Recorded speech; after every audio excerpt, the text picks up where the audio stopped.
favorite thing about being governor? My favorite thing about being governor is that every day I get a chance to do something really great. I don't do something great every day, but I have a chance every day to do something great. Chris is such a Jersey boy and proud of his state and wants the rest of the country to know how great New Jersey is. With Chris, what you see is what you get. Honest, strong-willed, a high level of integrity. There is no one above the law. There is no one immune to the law. I was a prosecutor for 7 years, and this much I know. I don't pretend that I have all the answers, but I know how to make decisions, and I know how to make things happen. I think if folks believe that they have a group of leaders who are going to say to them, this is what's necessary, it needs to be done, I think the American people and the people of New Jersey, in my instance, are ready to hear the truth. Chris Christie has done a remarkable job. He's taken this state, which was going downhill, unfortunately, and he's brought it back. People are proud of him. People around the country are talking well of New Jersey, and Chris Christie gets a lot of the credit for that. Thank you for giving me the greatest privilege I'm sure I'll ever have in my life, and that's to be the governor of the place where I was born and raised. I'm going to leave here and go back to the State House. I'm going to drive up to that building with the big gold dome on the top of it, and I'm going to walk in the door and still shake my head. I do, every time. How the hell did this happen? The New York Times calls you one of the most intriguing political figures of our time. Yeah, go figure. I got sent here to do a job. I get sent here to be elected prom king. Good luck, Governor Christie. Give him hell. You bet I will. That's all I know how to do. You know that. I'm passionate about what I believe in, and I also think that the public needs to start being treated like adults. Thank you very much. I appreciate that.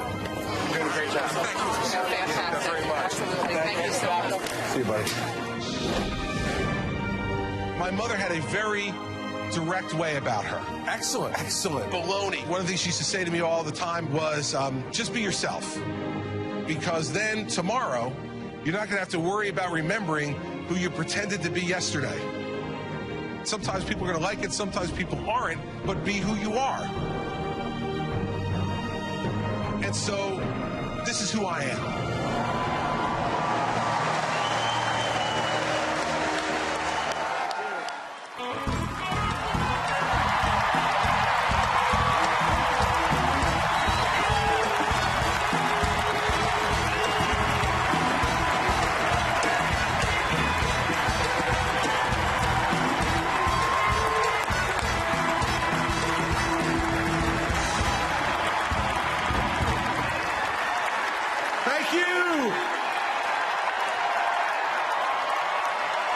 Thank you. Thank you all very much. Thank you.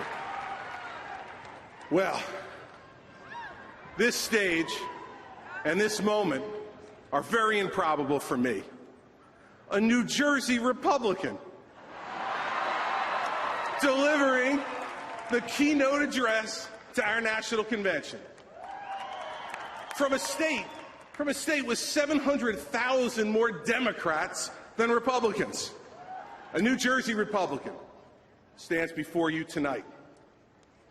Proud of my party, proud of my state, and proud of my country.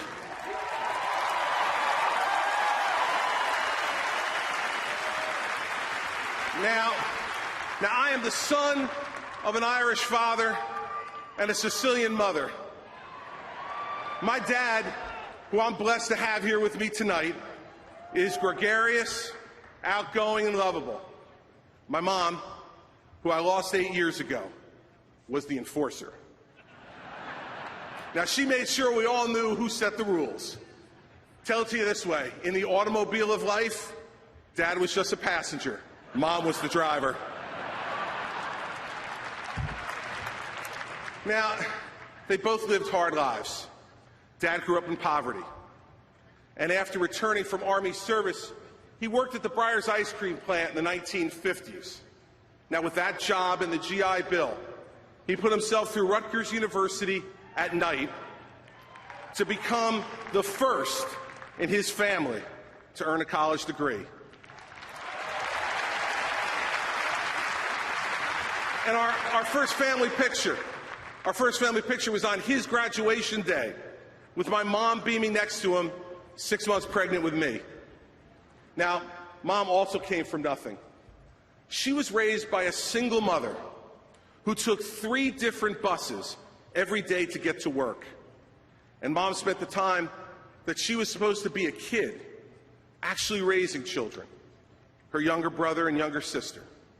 She was tough as nails and didn't suffer fools at all, and the truth was, she couldn't afford to. She spoke the truth, bluntly, directly, and without much varnish. I am her son.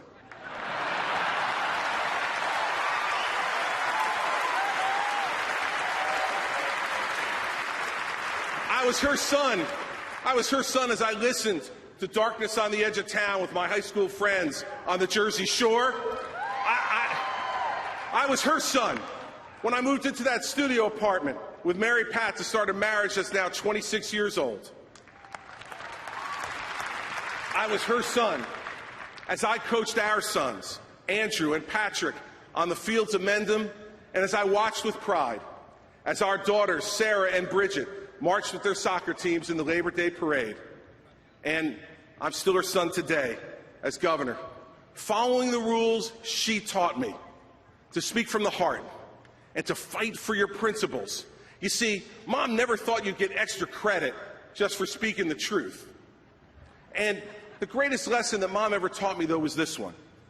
She told me there would be times in your life when you have to choose between being loved and being respected. Now, she said to always pick being respected. She told me that love without respect was always fleeting, but that respect could grow into real and lasting love. Now, of course, she was talking about women. But I've learned over time that it applies just as much to leadership. In fact, I think that advice applies to America more than ever today.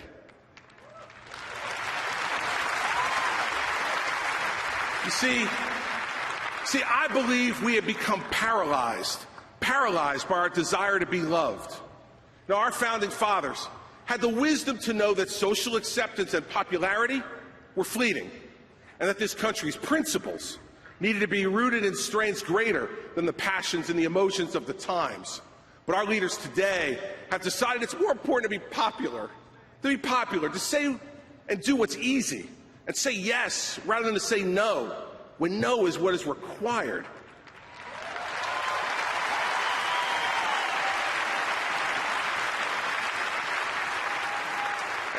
In recent years, we as a country have too often chosen the same path. It's been easy for our leaders to say, not us, not now, in taking on the really tough issues. And unfortunately, we've stood silently by and let them get away with it. But tonight, I say enough. Tonight, I say together, let's make a much different choice. Tonight, we are speaking up for ourselves and stepping up. Tonight, we're beginning to do what is right and what is necessary to make America great again.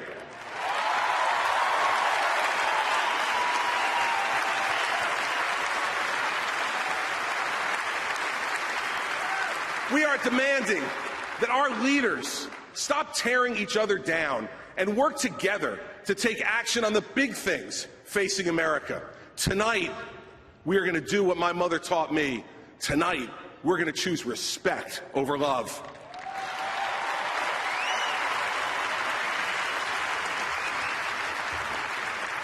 See, we're not afraid. We are not afraid. We're taking our country back because we are the great-grandchildren of the men and women who broke their backs in the name of American ingenuity, the grandchildren of the greatest generation, the sons and daughters of immigrants, the brothers and sisters of everyday heroes, the neighbors of entrepreneurs and firefighters, teachers and farmers, veterans and factory workers, and everyone in between who shows up not just on the big days or the good days, but on the bad days and the hard days, each and every day. All 365 of them. You see, we are the United States of America.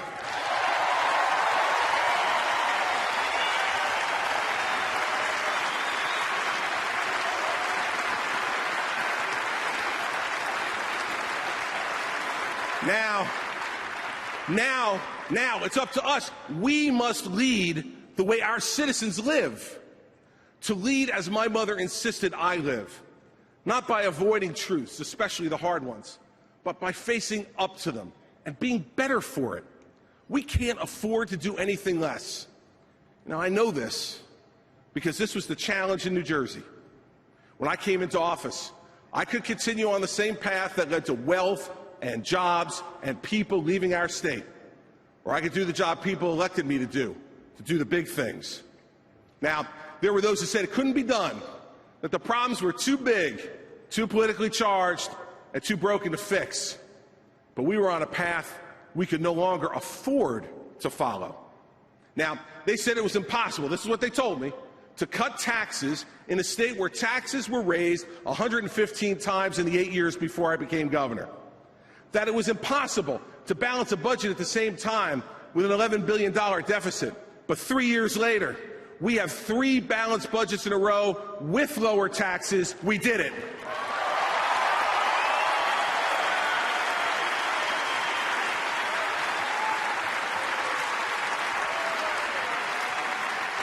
They said it was impossible to touch the third rail of politics, to take on the public sector unions, and to reform a pension and health benefit system that was headed to bankruptcy.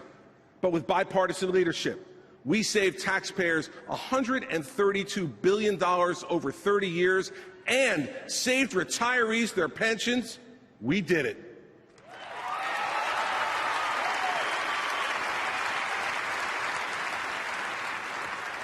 They said it was impossible to speak the truth to the teachers union. They were just too powerful. A real teacher tenure reform that demands accountability and ends the guarantee of a job for life regardless of performance. They said it would never happen. But for the first time in 100 years, with bipartisan support, you know the answer. We did it.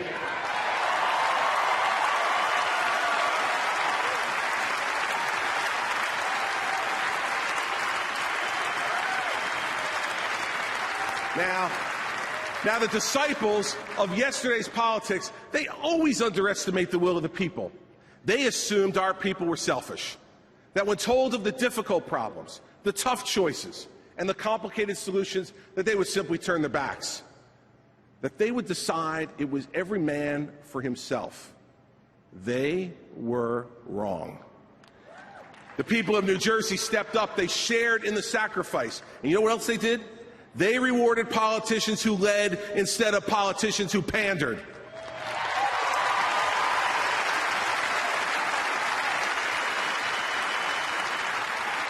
But you know, we shouldn't be surprised. We shouldn't be surprised. We've never been a country to shy away from the truth. Our history shows that we stand up when it counts. And it's this quality that has defined America's character and our significance in the world. Now, I know this simple truth, and I am not afraid to say it. Our ideas are right for America, and their ideas have failed America.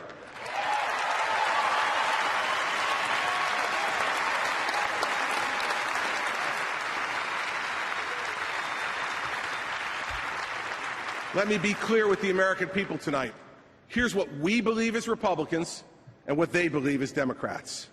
We believe in telling hardworking families the truth about our country's fiscal realities, telling them what they already know. The math of federal spending does not add up. With $5 trillion in debt added over the last 4 years, we have no other option but to make the hard choices, cut federal spending, and fundamentally reduce the size of this government.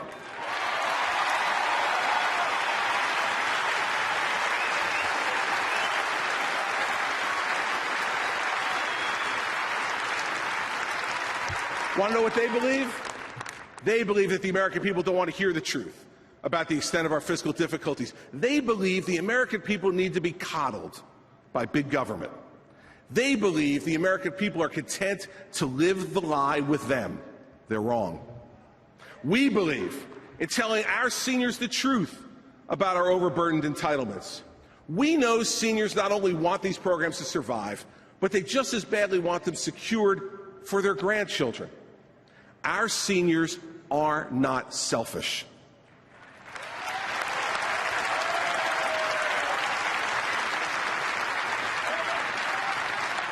Here's what they believe. They believe seniors will always put themselves ahead of their grandchildren. And here's what they do. They prey on their vulnerabilities and scare them with misinformation for the single, cynical purpose of winning the next election. Here's their plan. Whistle a happy tune while driving us off the fiscal cliff, as long as they are behind the wheel of power when we fall. Now, we believe that the majority of teachers in America know our system must be reformed to put students first so that America can compete. Now, teachers don't teach to become rich or famous. They teach because they love children. We believe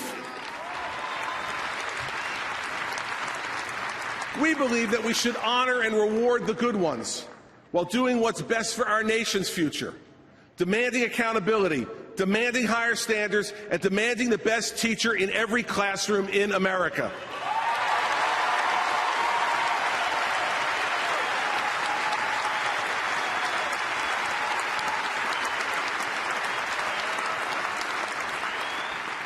Get ready. Get ready. Here's what they believe. They believe the educational establishment will always put themselves ahead of children, that self-interest will always trump common sense. They believe in pitting unions against teachers, educators against parents, lobbyists against children. They believe in teachers' unions. We believe in teachers.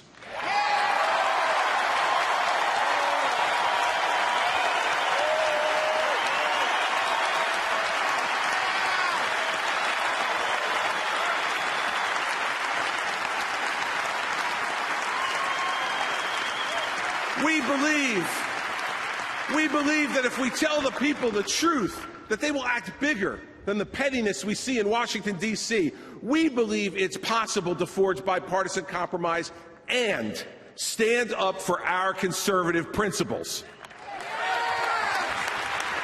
You see, because it's always been the power of our ideas, not our rhetoric, that attracts people to our party.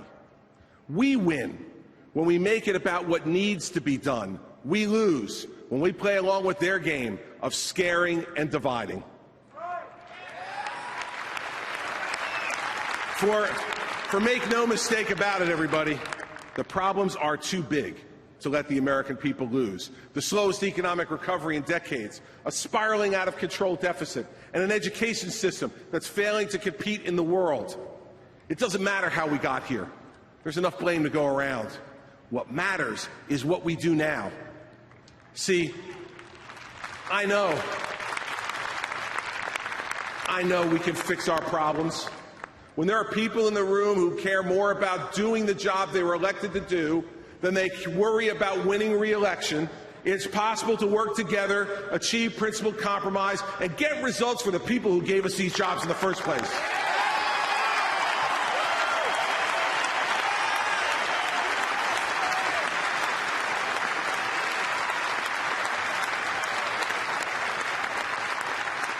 The people have no patience for any other way anymore. It's simple. We need politicians to care more about doing something and less about being something. And believe me, if we can do this in a blue state like New Jersey with a conservative Republican governor, Washington, D.C. is out of excuses.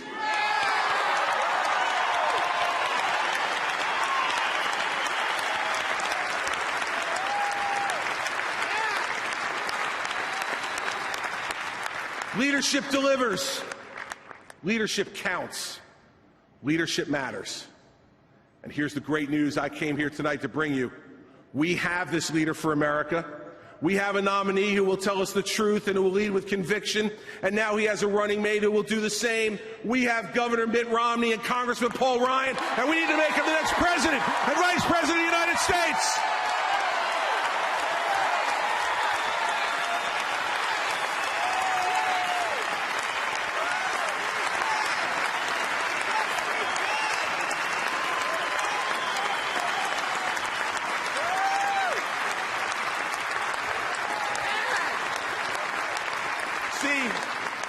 You see, because I know Mitt Romney. I know Mitt Romney, and Mitt Romney will tell us the hard truths we need to hear to put us back on a path to growth and create good-paying private sector jobs again in America. Mitt Romney will tell us the hard truths we need to hear to end the torrent of debt that is compromising our future and burying our economy. Mitt Romney will tell us the hard truths we need to hear to end the debacle of putting the world's greatest health care system in the hands of federal bureaucrats and putting those bureaucrats between an American citizen and her doctor.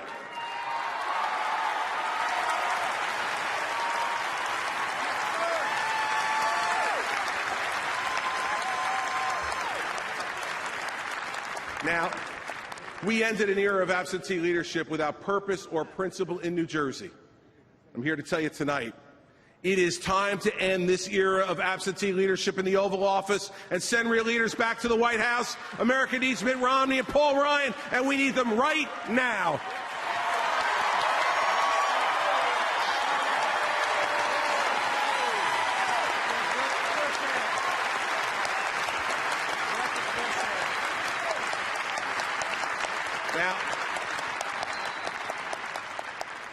But we got to tell each other the truth, right? Listen, there is doubt and fear for our future in every corner of our country. I have traveled all the country, and I've seen this myself. These feelings are real. This moment is real. And it's a moment like this where some skeptics wonder if American greatness is over. They wonder how those who have come before us had the spirit and the tenacity to lead America to a new era of greatness in the face of challenge. Not to look around and say, not me, but to look around and say, yes, me. Now, I have an answer tonight for the skeptics and the naysayers, the dividers and the defenders of the status quo. I have faith in us. I know we can be the men and women our country calls on us to be tonight. I believe in America and her history, and there's only one thing missing now: leadership. It takes leadership that you don't get from reading a poll. You see, Mr. President, real leaders don't follow polls. Real leaders change polls.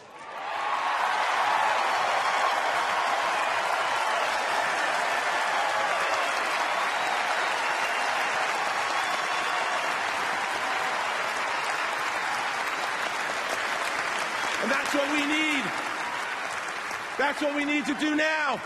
We need to change polls through the power of our principles. We need to change polls through the strength of our convictions. Tonight, our duty is to tell the American people the truth.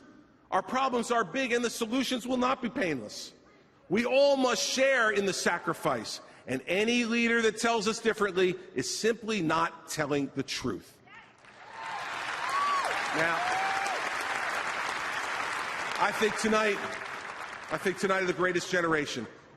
We look back and marvel at their courage, overcoming the Great Depression, fighting Nazi tyranny, standing up for freedom around the world. Well, now it's our time to answer history's call. For make no mistake, every generation will be judged, and so will we. And what will our children and grandchildren say of us? Will they say we buried our heads in the sand, we assuaged ourselves with the creature comforts we've acquired, that our problems were too big and we were too small, that someone else should make a difference because we can't? Or will they say of us that we stood up and made the tough choices that needed to be made to preserve our way of life? You see, I don't know about you, but I don't want my children and grandchildren to have to read in a history book what it was like to live in an American century.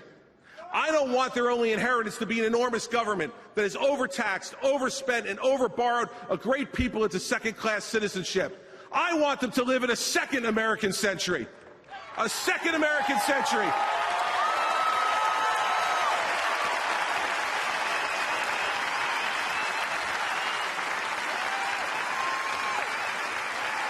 A second American century of strong economic growth where those who are willing to work hard will have good-paying jobs to support their families and reach their dreams. A second American century where real American exceptionalism is not a political punchline, but is evident to everyone in the world just by watching the way our government conducts its business every day and the way Americans live their lives. A second American century where our military is strong, our values are sure, our work ethic is unmatched, and our Constitution remains a model for anyone in the world struggling for liberty.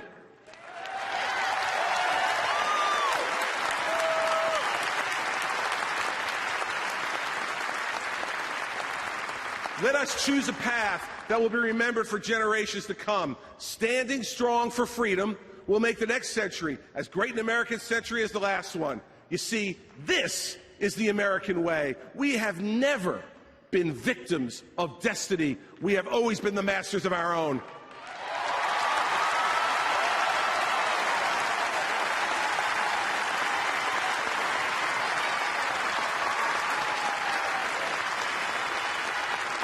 And I know you agree with me on this. I will not be part of the generation that fails that test, and neither will you.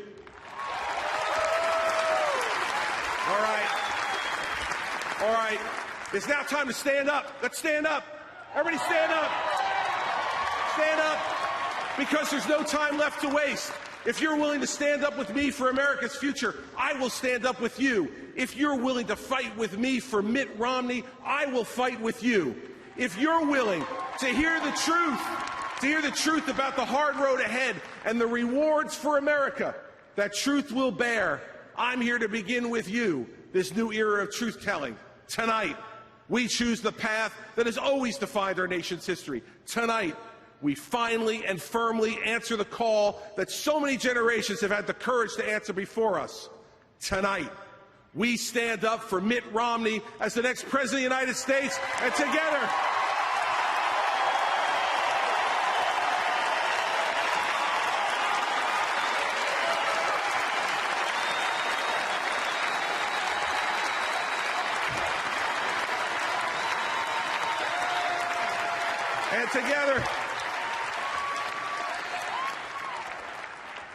together, everybody, together, we will stand up once again for American greatness for our children and grandchildren. God bless you, and God bless America.